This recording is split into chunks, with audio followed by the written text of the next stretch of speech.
Shalom pemirsa CP Indonesia semua, kembali lagi bertemu dalam pembahasan buku Yesus, nama di atas segala nama. Bacaan kita kali ini judulnya Pencipta Langit dan Bumi. Ayat intinya terambil dalam Roma 1 ayat 20. Sebab apa yang tidak nampak daripadanya, yaitu kekuatannya yang kekal dan keilahiannya, dapat nampak kepada pikiran dan karyanya sejak dunia diciptakan, sehingga mereka tidak dapat berdalih. Ada seorang pria di Kaisarea bernama Cornelius, seorang perwira dari kelompok yang disebut kelompok Itali, seorang yang saleh dan seorang yang takut akan Tuhan beserta seisi rumahnya, yang memberi banyak sedekah kepada orang-orang dan selalu berdoa kepada Tuhan. Meskipun Cornelius adalah seorang Romawi, dia telah mengenal Tuhan yang benar dan telah meninggalkan penyembahan berhala. Dia patuh pada kehendak Tuhan dan menyembah Dia yang hati yang tulus.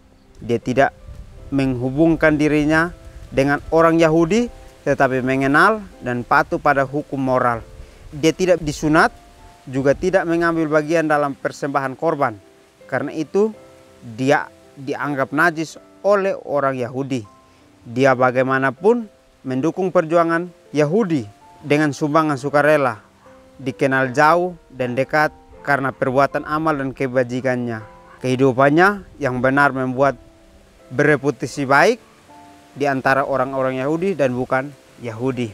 Di sini menceritakan bagaimana Cornelius sebagai orang Kaisarea, seorang perwira dari kelompok orang di Itali, seorang yang saleh, seorang yang takut akan Tuhan beserta seisi rumahnya, yang memberikan banyak orang sedekah dan juga selalu berdoa kepada Tuhan.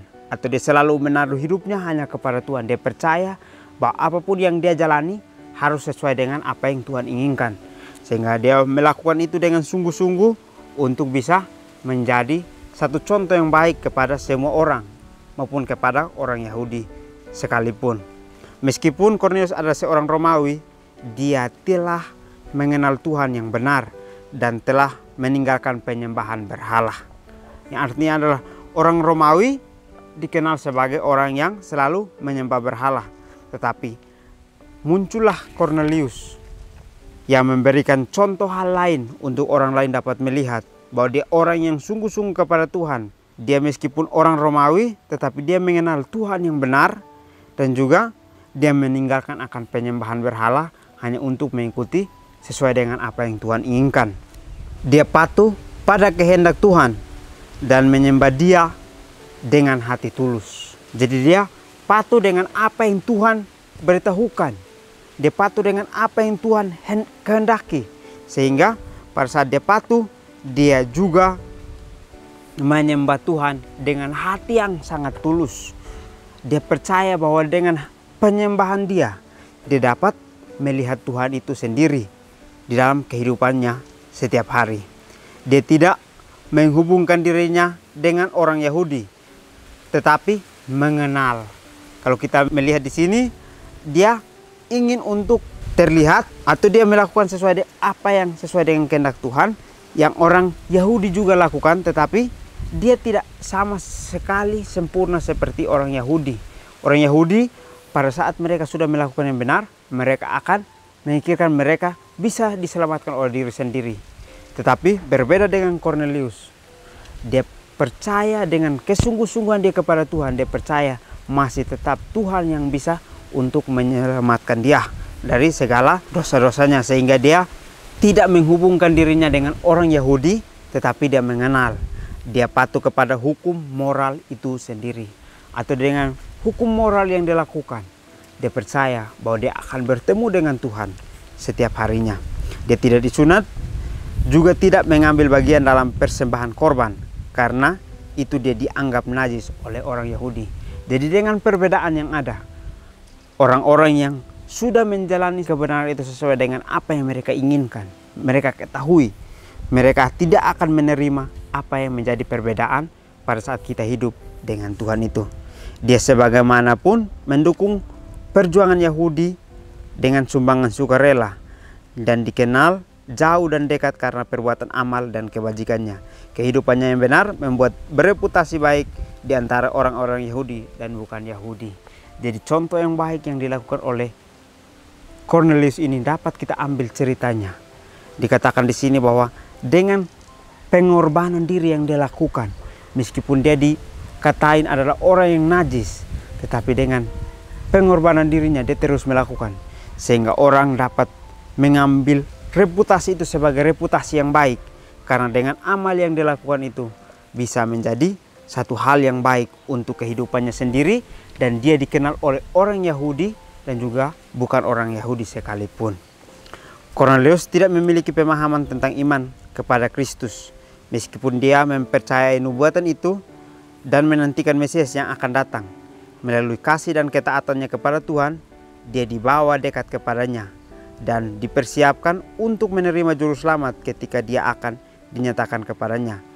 Penghukuman dinyatakan karena menolak terang yang diberikan. Perwira itu seorang pria dari keluarga bangsawan yang memegang posisi kepercayaan dan kehormatan yang tertinggi. Tetapi keadaan ini tidak cenderung merusak ciri khas mulia yang dari karakternya. Kebaikan dan kebesaran sejati menyatu untuk membuatnya menjadi manusia yang bernilai moral. Pengaruhnya bermanfaat bagi semua orang yang berhubungan dengannya. Jadi sangat menarik ya. Dengan perbedaan yang dia miliki, dia terus lakukan. Meskipun dia sebagai orang tertinggi di dalam kekuasaan mereka, atau di dalam keluarga mereka adalah keluarga bangsawan, tetapi dia berani untuk mengambil satu tindakan untuk bisa menjadi contoh buat orang lain. Cornelius tidak memiliki pemahaman tentang iman, tetapi dia berani mengambil tindakan untuk mengorbankan diri, untuk lebih percaya lagi kepada nubuatan dan menantikan Mesias yang akan datang. Melalui kasih dan ketaatannya kepada Tuhan, dia dibawa dekat kepadanya dan mempersiapkan untuk menerima juru selamat ketika dia akan dinyatakan kepadanya. Ini sangat menarik ya. Dengan ketidakketahuan dia, tetapi dia sungguh-sungguh untuk bertemu dengan Tuhan, sehingga ada saatnya dia dapat menerima juru selamat itu di dalam kehidupannya pada saat dia melakukan sesuai dengan kehendak Tuhan. Penghukuman dinyatakan karena menolak terang yang diberikan. Orang yang menolak terang, dia akan mendapatkan penghukuman. Tetapi orang yang tidak memiliki iman tetapi mau untuk menerima terang itu, maka dia akan diberikan satu penghargaan melalui kebenaran iman yang dia dapat terima. Perwira itu adalah seorang pria dari keluarga bangsawan dan memegang posisi kepercayaan dan kehormatan yang tertinggi, tetapi keadaan ini tidak cenderung merusak ciri khas mulia dan karakternya. Kebaikan dan kebesaran sejati menyatu untuk membuat menjadi manusia yang bernilai moral. Pengaruhnya bermanfaat bagi semua orang yang berhubungan dengannya. Jadi dia memiliki satu ciri khas, sehingga pada saat dia sebagai keluarga bangsawan, dia sebagai orang yang memiliki posisi kepercayaan dan kehormatan tertinggi, dengan apa yang dia ingin lakukan ini, dia menjadikan itu sebagai satu karakter, tetapi tidak merusak akan ciri khas yang ada di dalam keluarganya. Sehingga dia melakukan kebaikan itu dan kebesaran sejati untuk menyatukan dan membuat menjadi manusia yang memiliki nilai moral yang tinggi. Sehingga melalui pengaruh itu, dia dapat bisa berhubungan baik dengan semua orang. Dia percaya pada satu Tuhan, pencipta langit dan bumi.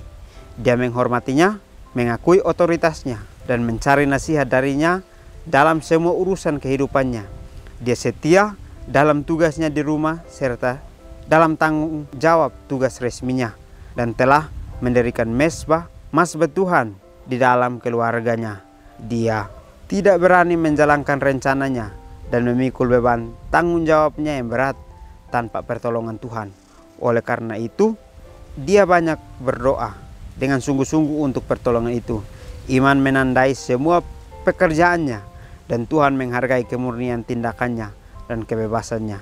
The Spirit of Prophecy, volume 3 halaman 324 dan 325. Renungkan lebih dalam, apakah saya siap untuk menjangkau mereka yang telah Yesus persiapkan untuk menerima dia?